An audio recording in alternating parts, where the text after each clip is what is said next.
Well, Trump's going to be better at anything than her. She can't even speak, let alone look at you. I mean, yeah, she's not good for anything.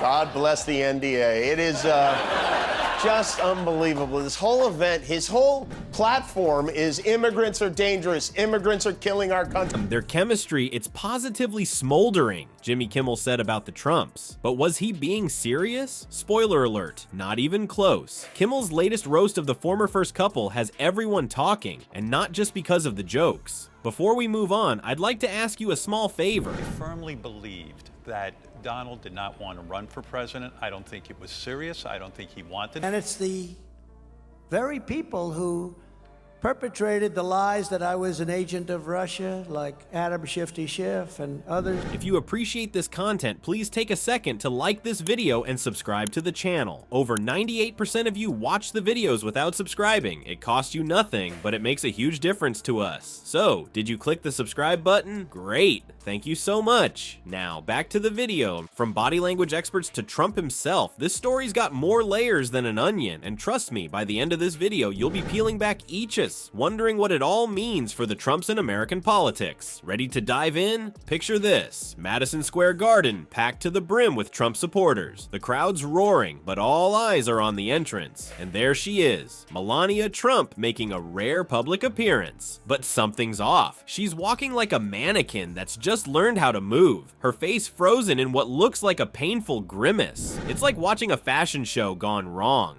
As Melania takes her place next to Trump, you can practically feel the awkwardness oozing off the stage. They're standing side by side, but they might as well be on different planets. It's so uncomfortable, you'd think they were at a dentist's office instead of a political rally. Now, we're not just making this up.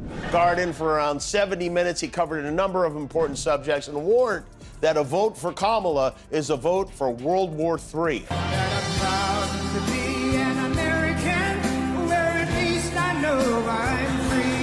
Body language expert Darren Stanton took a look at the footage, and boy did he have some things to say. According to Stanton, Melania's smile was about as real as Trump's tan. Ouch! He pointed out that her eyes weren't crinkling at the corners, which is a dead giveaway for a fake smile.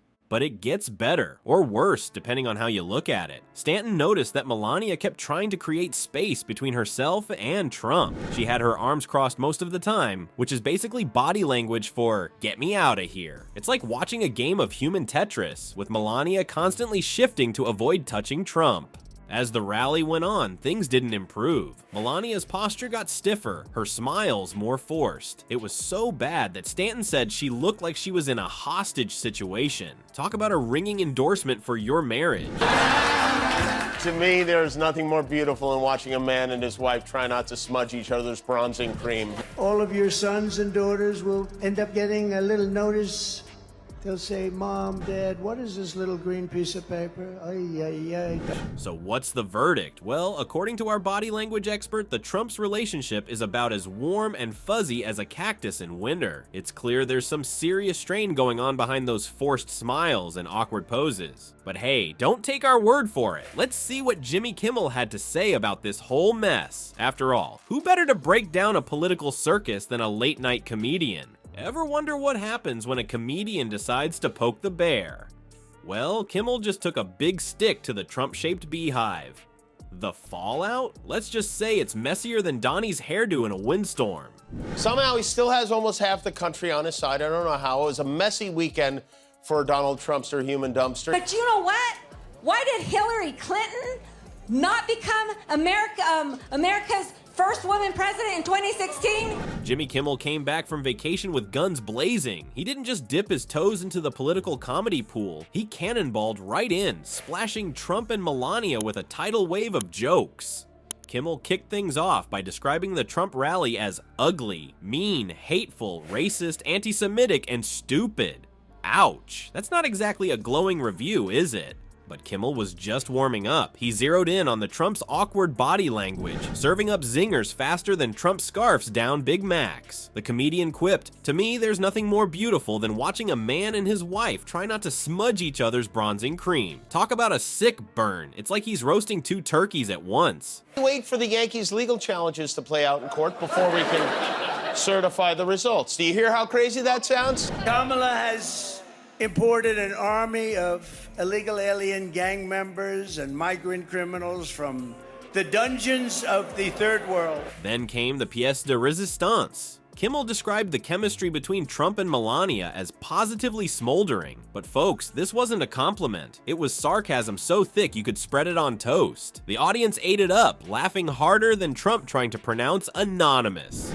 Kimmel's jokes hit a nerve because they're not just empty laughs. They shine a spotlight on the uncomfortable truths hiding behind the Trump's public facade. It's like he's holding up a mirror to their relationship, and the reflection ain't pretty. But our orange friend didn't take this lying down. Nope. Illegal, people. It is definitely not legal to shoot fireworks on La Cienega Boulevard. But I don't think they're the problem in terms of election day. I think the bigger problem are the people from within. We have some very bad people. We have some sick people, radical left lunatics. Trump fired back on Truth Social faster than you can say "cuff-f." He called Kimmel a total loser and claimed the comedian was just chasing ratings. Classic Trump move. When the jokes hit too close to home, cry fake news. Trump's tantrum shows just how much power comedy can have. It's not just about getting laughs, it's about exposing truths that some folks would rather keep hidden. And sometimes, those truths can make even the most powerful people squirm. Every once in a while, living in LA, you have a moment when you realize that everyone has fireworks except you. Black men. I love black men. I love them. I love them.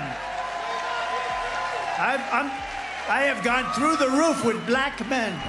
So next time you're watching a political comedy show, remember, behind every joke, there might be a kernel of truth. And who knows, that truth might just change how you see the world of politics. So what have we learned from this comedy kerfuffle? Well, turns out those late night jokes aren't just for laughs. They're like a funhouse mirror for politics. Stretching and warping things, sure, but still showing us some truth.